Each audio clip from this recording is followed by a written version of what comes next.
میرے محترم بزرگ عزیز دوستوں،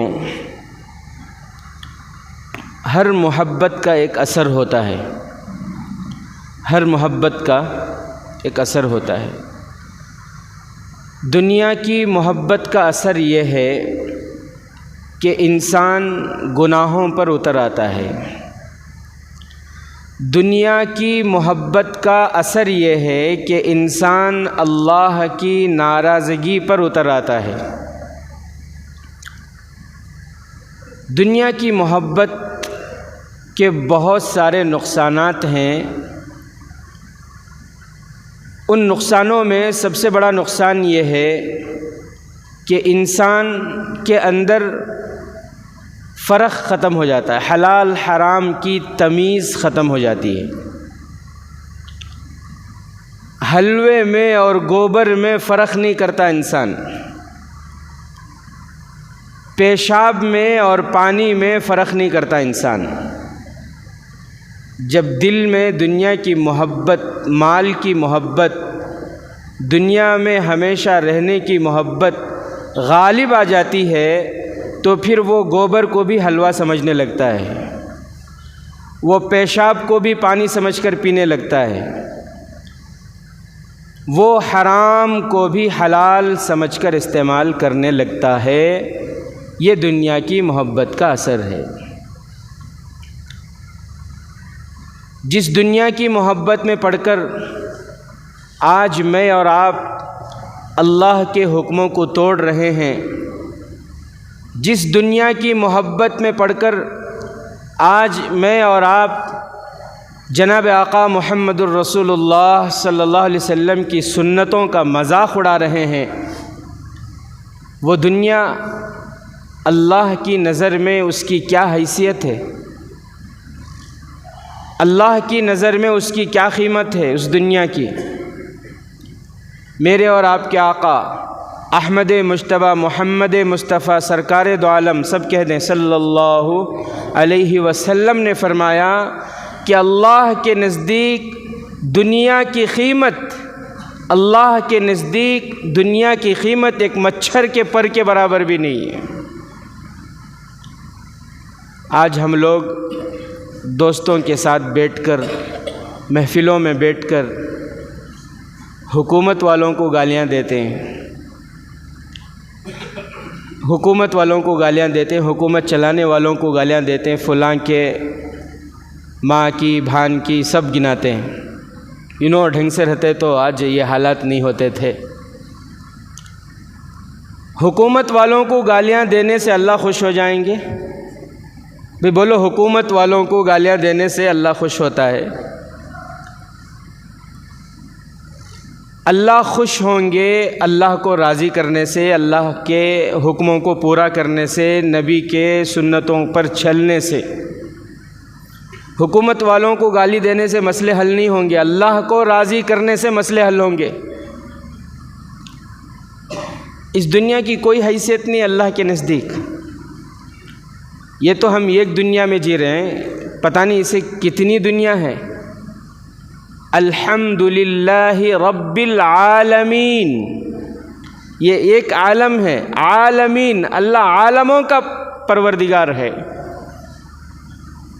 مریخ ایک دنیا ہے، چاند ایک دنیا ہے، عطارد، زحل، مشتری، سورج ایک دنیا ہے، اور سورج کے ارد گرد پتہ نہیں کتنی دنیا ہے، کتنی دنیا ہے۔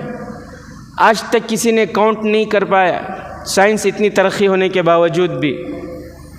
کیمرے ایسے ایسے بنا لیے، یہاں سے چاند کے اندر اڑنے والے دھول کو بھی کیپچر کر رہے ہیں، لیکن انہوں نے بھی آج تک یہ تحقیق نہیں کر پائے کہ کتنی دنیا ہے۔ ان ساری ان گنت دنیاؤں کا پروردگار، وہ خالق، وہ مالک، اس کو راضی کرنے سے مسئلے حل ہوں گے نا۔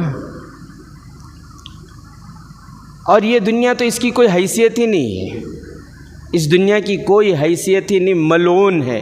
الدنیا ملعون، اللہ کے نبی صلی اللہ علیہ وسلم نے فرمایا کہ دنیا اور دنیا میں جو کچھ ہے سب ملعون ہے۔ مجھے یہاں کی صرف کچھ چیزیں اللہ کے نبی صلی اللہ علیہ وسلم نے پسند فرمائی۔ خوشبو پسند ہے، نیک صالح بیوی پسند ہے، اور دنیا میں جو مساجد ہیں اور ذکر کی جو محفلیں ہیں ان کو چھوڑ کر پوری دنیا ملعون ہے۔ حضرت آدم علیہ السلام کی اللہ نے تخلیق فرمائی، اماں حوا دونوں جنت میں تھے، اللہ نے فرمایا کہ اس درخت کے قریب مت جانا، چلے گئے، غلطی ہو گئی، جب اس درخت کے پھل کو انہوں نے کھا لیا تو قضائے حاجت کی ضرورت پیش آئی، پیشاب پاخانے کی ضرورت پیش آئی، تو اللہ نے یہاں بھیجا۔ آپ زمین خریدتے ہیں، گھر بناتے ہیں، باتھ روم کہاں بناتے ہیں؟ سینٹر ہال میں؟ کہاں بناتے ہیں باتھ روم؟ ایک دم جہاں لوگوں کی ملاقات کی جگہ ہو، بیٹھنے کی جگہ، ایک ایسے کونے میں بناتے ہیں نا کہیں، تاکہ اس کی بدبو وغیرہ نہ آئے، ایسی جگہ بناتے ہیں تاکہ وہ نظر بھی نہ آئے۔ تو ان کو ضرورت پیش آئی تو اللہ نے یہاں بھیجا، تو سمجھیں یہ کیسی کتنی محبوب جگہ ہے، یہ محبوب جگہ تو نہیں ہوگی نا۔ آج اس اللہ کو ناراض کرنے کی وجہ سے حالات پہ حالات آ رہے ہیں۔ ہمیں اپنے اعمال صحیح کرنے ہوں گے، ہمارے اعمال صحیح ہوں گے، ہمارے اعمال صحیح ہوں گے تب حالات اچھے ہوں گے۔ آپ جانتے ہیں ابھی گڑگاؤں کا واقعہ پیش آیا، شریروں نے مسجد میں گھس کر مسجد کے خادم کو بھی مار ڈالا، اور مسجد کے جو امام تھے، نوجوان امام، ان کو بھی شہید کر دیا۔ نوح کے اور میوات کے فسادات ہمارے سامنے ہیں، جو فساد کے لیے اکسانے والے، ماحول بنانے والے، ان لوگوں کے ساتھ حکومت کیا معاملہ کر رہی ہے وہ بھی آپ جانتے ہیں۔ وہ تو فسادی آئے، فساد کر کے چلے گئے، فساد مچا کے چلے گئے۔ اب کیا ہو رہا ہے وہاں پہ؟ مسلم آبادی جو علاقے ہیں وہاں سے میڈیا کے رپورٹ کے مطابق 150 لوگوں کو پکڑ کر لے گئے، لیکن سچی بات یہ ہے، حقیقت یہ ہے 1500 سے زائد نوجوانوں کو راتوں میں گھروں میں گھس گھس کے پکڑ کے لے کر چلے گئے۔ ایک ہی تھانے نہیں، وہ تھانوں میں بانٹ دیتے ہیں وہ۔ اب جیل میں ان کے ساتھ نہ جانے کیسا کیسا ظلم ہوتا ہوگا، میں اور آپ سوچ بھی نہیں سکتے، جو نہیں گئے، جن کو معلوم نہیں وہ سوچ بھی نہیں سکتے کیسا کیسا ظلم ہوتا ہے جیل کے اندر۔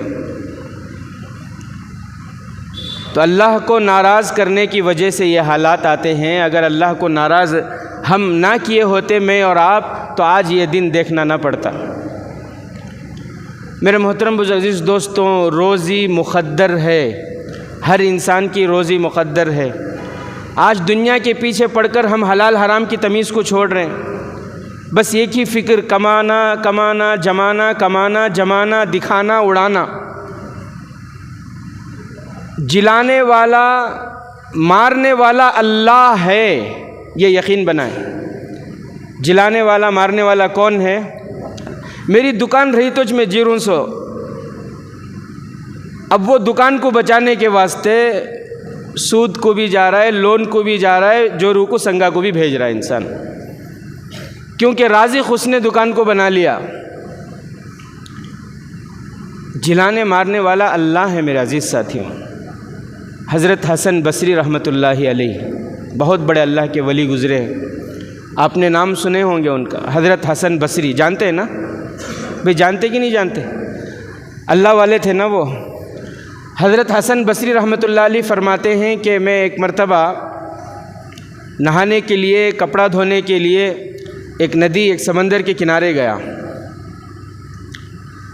سمندر کے کنارے گیا، اور میں وہاں ابھی ندی میں، سمندر میں اترا نہیں تھا، میں وہیں کنارے پر تھا، تو میں نے دیکھا کہ ایک تانبل پانی کے اندر سے تیزی کے ساتھ، بڑی تیزی کے ساتھ وہ باہر نکلا، یعنی ایسی تیزی کے ساتھ وہ باہر نکلا وہ تانبل، کہتے ہیں کہ جیسے کوئی اسے پکڑ رہا ہو اور وہ اپنی جان چھڑانے کے لیے بھاگ رہا ہو، ایسی تیزی کے ساتھ وہ پانی سے نکلا۔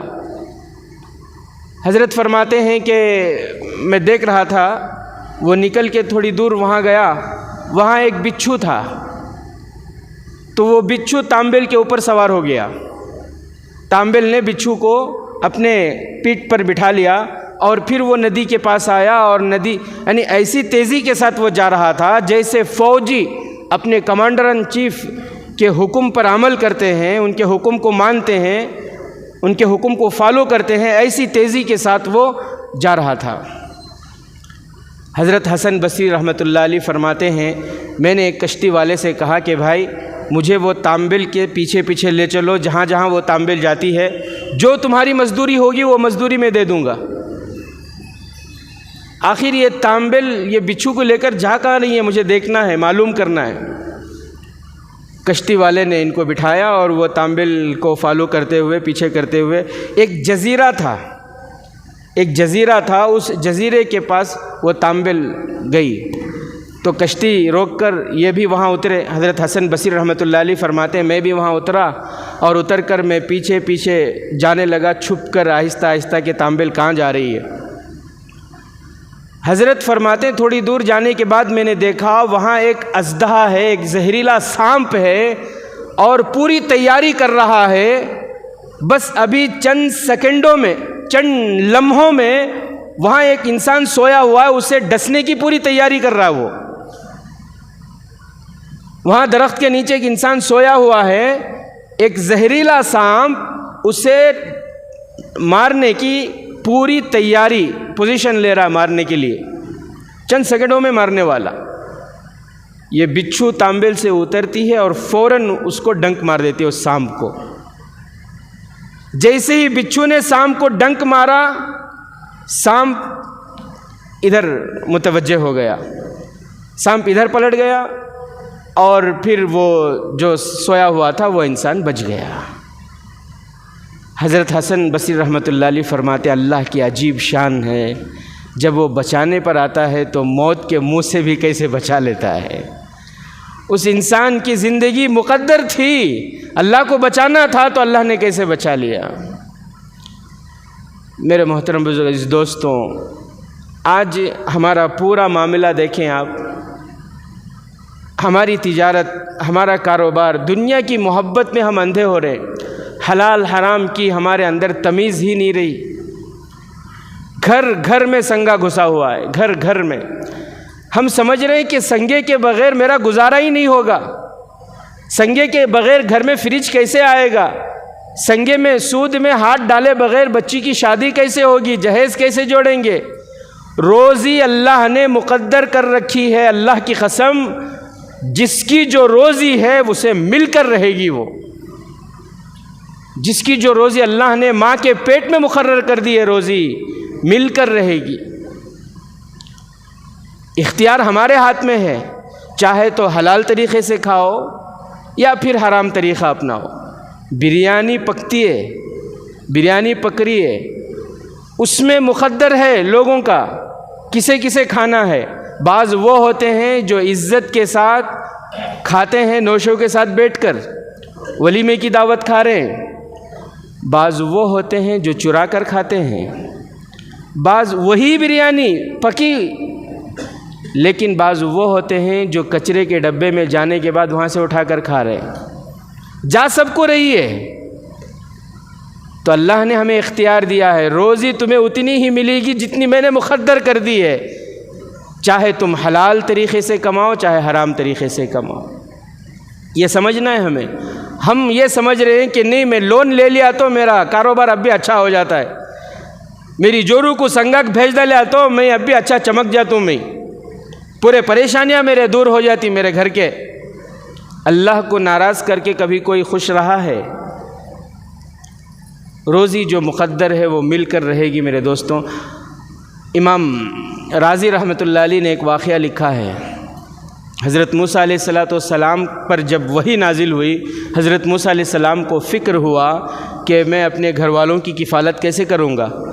اللہ تبارک و تعالیٰ نے تنبیہ کے طور پر ان کو یہ فرمایا کہ موسیٰ تمہارے ہاتھ میں جو عصا ہے، جو لاٹھی ہے، سامنے جو چٹان ہے اس چٹان پہ مارو۔ حضرت موسیٰ علیہ السلام اپنی لاٹھی اس چٹان پر مارے تو وہ چٹان پھٹی، اس کے اندر ایک اور چٹان، پھر اسے مارے وہ پھٹی، اس کے اندر ایک اور چٹان، تیسری چٹان جب اسے مارے تو وہ پھٹی، تو وہاں ایک سوراخ تھا، ایک ہول تھا، اور اس ہول میں چونٹی کی طرح کوئی ایک کیڑا تھا، اور اس کیڑے کے منہ میں کوئی پتی تھی، اس کی غذا تھی۔ اور اللہ نے حضرت موسیٰ علیہ السلام کے کانوں سے پردہ سماعت ہٹایا تو اس چونٹی کے زبان سے جو وہ کہہ رہی تھی انہوں نے سنا۔ وہ چونٹی، وہ کیڑا یہ کہہ رہا تھا، سبحان من یرانی یسمع کلامی ویعرف مکانی ویذکرنی ولا ینسانی۔ وہ چونٹی یہ کہہ رہی تھی کہ پاک ہے وہ ذات، پاک ہے وہ ذات جو مجھے دیکھتا ہے، اس بند چٹان کے اندر بھی مجھے دیکھ رہا ہے، میری باتوں کو سنتا ہے۔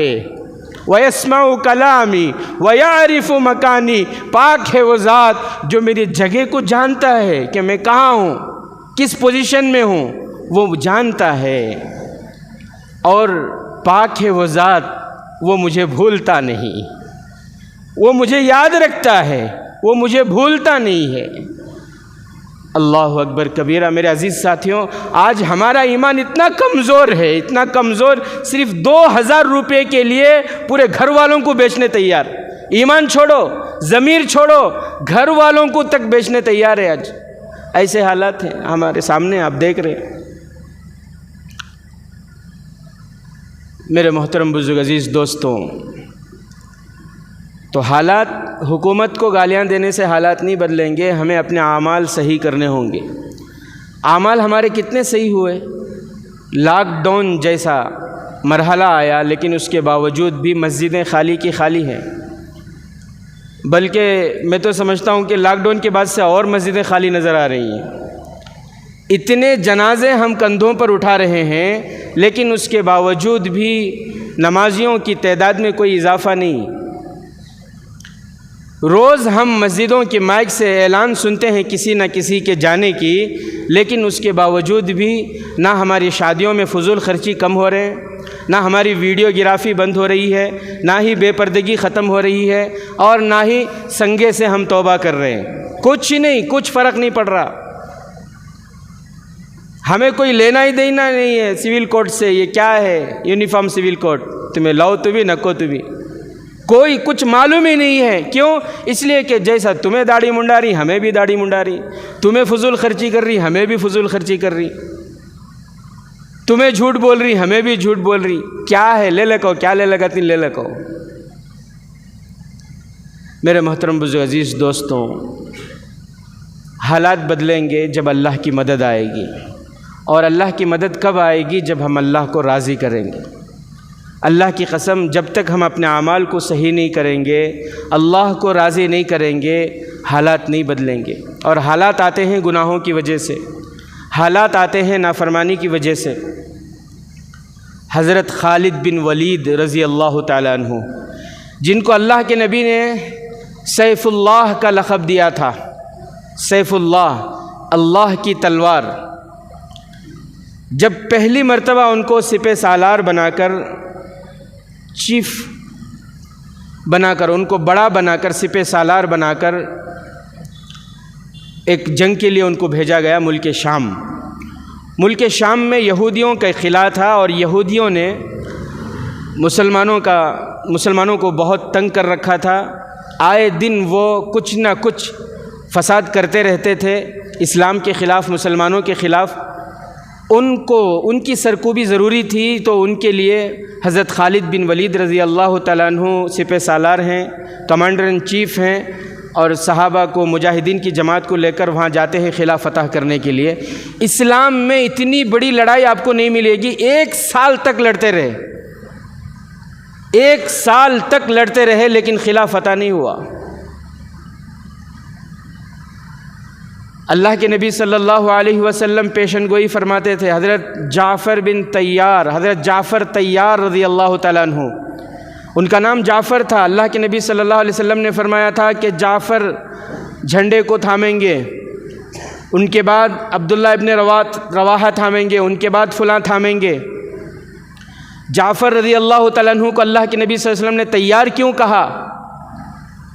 حضرت جعفر رضی اللہ تعالیٰ عنہ جنگ کے میدان میں ہاتھ سے جھنڈا تھامے ہوئے تھے اسلام کا، دشمنوں نے ہاتھ کاٹ دیا، دوسرے ہاتھ سے تھام لیا، دوسرا ہاتھ بھی کاٹ دیا، پیروں سے تھام لیا، پیر بھی کاٹ دیے تو پیٹ سے اس کو تھامنے کی کوشش کرنے لگے، شہید کر دیے گئے، شہید کر دیے گئے۔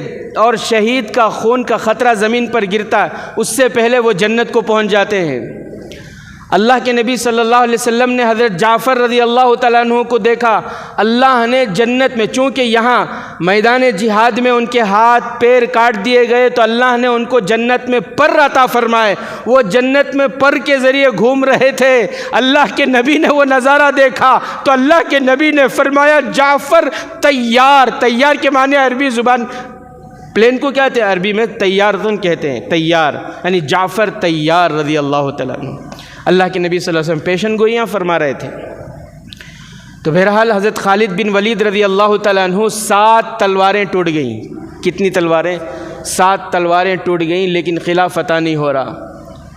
تو حضرت خالد بن ولید رضی اللہ تعالیٰ عنہ ساتھیوں کو لے کر بیٹھ گئے اور بیٹھ کر مشورہ کرنے لگے کہ ہم سے کوئی غلطی ہو رہی ہے، ہم سے اللہ اور اس کے رسول کی ناراضگی والا کوئی کام ہو رہا ہے جس کی وجہ سے قلعہ فتح نہیں ہو رہا۔ اللہ اکبر!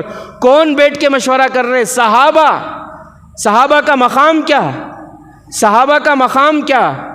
دنیا، پوری دنیا خواجہ اجمیری سے بھر جائے، پوری دنیا پیران پیر شیخ عبد القادر جیلانی رحمۃ اللہ علیہ سے بھر جائے، پوری دنیا شیخ الاسلام سے بھر جائے، پوری دنیا شیخ الہند سے بھر جائے، پوری دنیا شہداء سے بھر جائے، اللہ کی قسم پوری دنیا کے یہ شہداء، یہ اولیاء مل کر ادنا درجے کے صحابی کے پیر کے دھول کو بھی نہیں لگ سکتے۔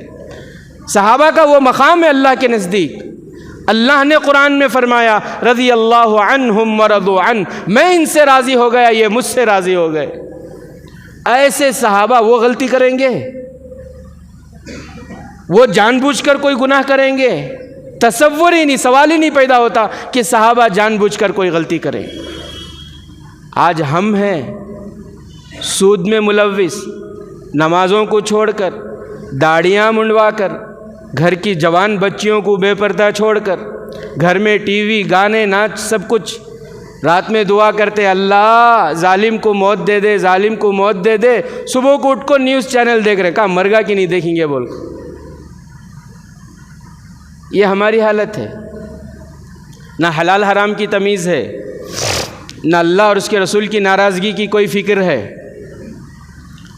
تو صحابہ حضرت خالد بن ولید رضی اللہ تعالیٰ عنہ بیٹھتے ہیں، مشورہ کرتے ہیں، استخارہ کرتے ہیں، اور استخارہ کرنے کے بعد کہتے ہیں تمام ساتھیوں سے کہ آج سے ہم روزہ رکھیں گے اور توبہ کریں گے، استغفار کریں گے۔ اس کے بعد روزہ رکھنا شروع کیے، توبہ کی، اللہ نے ان کی توبہ قبول فرمائی۔ جب حضرت خالد بن ولید رضی اللہ تعالیٰ عنہ اپنے کیمپ میں افطاری کرنے کے لیے گئے تو دیکھا کہ پانی ہے، پانی کے علاوہ سب غائب، نہ کھجور ہے، نہ روٹی ہے، نہ کچھ بھی نہیں، سالن کچھ بھی نہیں، سب غائب، صرف پانی ہے۔ ایک دن ہوا، دوسرے دن بھی ایسا ہی ہوا۔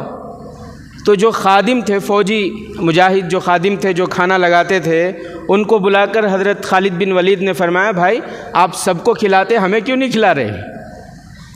تو خادم نے کہا کہ حضرت ایسی بات تو نہیں، میں 2 دن سے مسلسل آپ کا دسترخوان جوڑ رہا ہوں، پتہ نہیں کون لے کر جاتا، مجھے تو پتہ نہیں، میں تو جوڑ کر آ جاتا ہوں، دوسرے کاموں میں لگ جاتا ہوں۔ تو تیسرے دن حضرت خالد بن ولید رضی اللہ تعالیٰ عنہ چھپ کر بیٹھ گئے دیکھنے کے لیے کہ یہ کس کی شرارت ہے، کون گڑبڑی کر رہا ہے، ذرا معلوم تو کروں، کہیں خادم گڑبڑی تو نہیں کر رہا۔ چھپ کر بیٹھ گئے تو دیکھا کہ خادم نے دسترخوان جوڑا، کھجور روٹی جو بھی رکھنا تھا رکھا، رکھ کر جب گیا وہ تو ایک کتا داخل ہوا کیمپ میں، ان کے حجرے میں ایک کتا داخل ہوا اور وہ دسترخوان گھسیٹ کر لے جانے لگا۔ حضرت خالد بن ولید کہتے ہیں کہ میں اس کے پیچھے پیچھے چلنے لگا، دیکھوں کہاں جاتا ہے یہ۔ تو جاتے جاتے وہ پہاڑ کے پاس گیا، وہاں ایک غار تھا، اس غار میں داخل ہوا۔ حضرت خالد بن ولید کہتے ہیں میں بھی داخل ہوا۔ وہ غار کے بعد پھر وہ پہاڑ ختم ہوئی، پھر چکڑ اور پانی جیسا پورا علاقہ تھا، پھر وہاں سے جانے کے بعد پھر ایک اور پہاڑ اور ایک اور غار، پھر اس غار کے اندر کتا داخل ہو گیا تو میں بھی اس کے پیچھے پیچھے داخل ہوا تو پتہ چلا کہ یہ یہودیوں کا ایگزٹ ہے، نکلنے کا دروازہ ہے۔ یہودیوں نے قلعے کا دروازہ تو بند کر دیا، لیکن یہاں سے پیچھے سے دروازہ بنایا ہوا ہے اور یہاں سے وہ اپنی ساری ضرورتیں پوری کر رہے ہیں، اور 1 سال سے اندر بیٹھے ہوئے ہیں، جنگ میں فتح ہی نہیں ہو رہی ہے۔ حضرت خالد بن ولید رضی اللہ تعالیٰ عنہ فوراً آئے اور رات میں صحابہ کو بتایا سارا واقعہ، اور دوسرے دن بتایا کہ کل صبح کو ہم نکلیں گے، 100 مجاہدین میرے ساتھ ایسے آئیں جو دبلے پتلے ہوں، وہ میرے ساتھ آئیں، کیونکہ غار کے اندر سے جانا ہے۔ 100 لوگ آئے، وہاں جا کر پھر اس میں سے بھی 35 یا 36 یا 34 وہ جو مجاہدین تھے وہ ریجیکٹ ہو گئے۔ آپ کو پتہ ہے ان کی تعداد کیا تھی؟ 3 لاکھ سے زائد یہودی تھے، اور یہاں حضرت خالد بن ولید رضی اللہ تعالیٰ عنہ کے ساتھ صرف 36,000۔ دنیا کی سپر پاور طاقت سامنے ہے۔ حضرت خالد بن ولید صرف 60، 65 یا 66 صحابہ کو لے کر، مجاہدین کو لے کر اس سرنگ سے یہودیوں کے قلعے میں داخل ہوتے ہیں اور پورا قلعہ فتح کرتے ہیں اور یہودیوں کو اس قلعے سے پاک کر دیتے ہیں۔ مدد آئے گی روزے کی برکت سے، اللہ کی مدد آئے گی اعمال کو صحیح کرنے سے۔ سنگا کو بیویوں کو بھیجنے سے اللہ کی مدد نہیں آئے گی، جوان بچیوں کو بے پردہ گھمانے سے اللہ کی مدد نہیں آئے گی، اپنے بیٹے اور بیٹیوں کی شادی میں فضول خرچی کرنے سے اللہ کی مدد نہیں آئے گی، لون لے کر بزنس کرنے سے اللہ کی مدد نہیں آئے گی، عالی شان بنگلے بنانے سے اللہ کی مدد نہیں آئے گی، 1 دکان سے 10 دکان بنانے سے اللہ کی مدد نہیں آئے گی، اللہ کے گھر سے دور ہونے سے اللہ کی مدد نہیں آئے گی۔ آج لوگ اللہ کے گھر سے تو دور ہوتے ہی ہیں، بیانوں سے بھی دور۔ یہ علماء کی بات سننا چنی نہ سنے توش نہ ہمیں نماز کو جانا۔ جمعہ کی قدر بھی ختم ہو گئی لاک ڈاؤن کے بعد سے، جمعہ کی قدر بھی ختم۔ حالانکہ یہ جمعہ کتنی بڑی فضیلت ہے، سارے نبیوں نے مانگا اللہ سے، اللہ یہ جمعہ ہمیں عطا فرمائیے، اللہ نے فرمایا نہیں، جمعہ مجھے محبوب ہے، میں اپنے محبوب کی امت کو عطا کروں گا۔ ایسی محبوب چیز بھی کمانا، جمانا، دنیا، اس میں اتنا مشغول ہوئے ہم، آج جمعہ کی قدر بھی نہیں ہے۔ اس وقت ہم لوگ اللہ کی فضل سے آئے ہیں، ابھی آپ جائیں گتل میں، انڈسٹریل میں، اور پھر ادھر بازاروں کے پاس جائیں، بہت سے ایسے مسلمان ملیں گے جو جمعہ پڑھ کے گھوم رہے ہیں۔ پڑھ لیے کیا بھئی قصہ نہیں، وہاں 1:15 بجے ہوتی ہے، بیان بھی نہیں، کیا بھی نہیں، گئے کیا کوے کے سر کا 2 ٹھونک مار لیا، کیا آگے کیا فارغ ہو گئے۔ قدر یہ جمعہ کی ہے۔ ایسے اعمال رہیں گے تو حالات کیسے اچھے ہوں گے بتائیں؟ تو اعمال اچھے ہوں گے تو اللہ کی مدد آئے گی۔ آج جو حالات آ رہے ہیں وہ ہمارے اعمال کی وجہ سے آ رہے ہیں، تو روزی کی وجہ سے، دنیا کمانے کی وجہ سے اللہ کو ناراض نہ کریں، نبی کے سنتوں کے جنازے نہ نکالیں۔ آج انسان کیسے جو ہے روزی صرف دنیا کی محبت میں انسان کیسے اللہ کو ناراض کر رہا ہے، اور روزی کی چکر میں آج کیسے اللہ کے حکموں کو انسان توڑ رہا ہے۔ انشاءاللہ انہی باتوں کے ساتھ آئندہ جمعہ آپ کے سامنے تشریف لائیں گے۔ اللہ سے دعا ہے کہ اللہ تبارک و تعالی ہم تمام کو کہنے سننے سے زیادہ عمل کی توفیق نصیب فرمائے۔ اللہ تبارک و تعالی مجھے آپ کو، امت کے ہر فرد کو ہر فتنے سے اللہ تعالی حفاظت فرمائے۔ آمین وآخر دعوانا الحمدللہ رب العالمین۔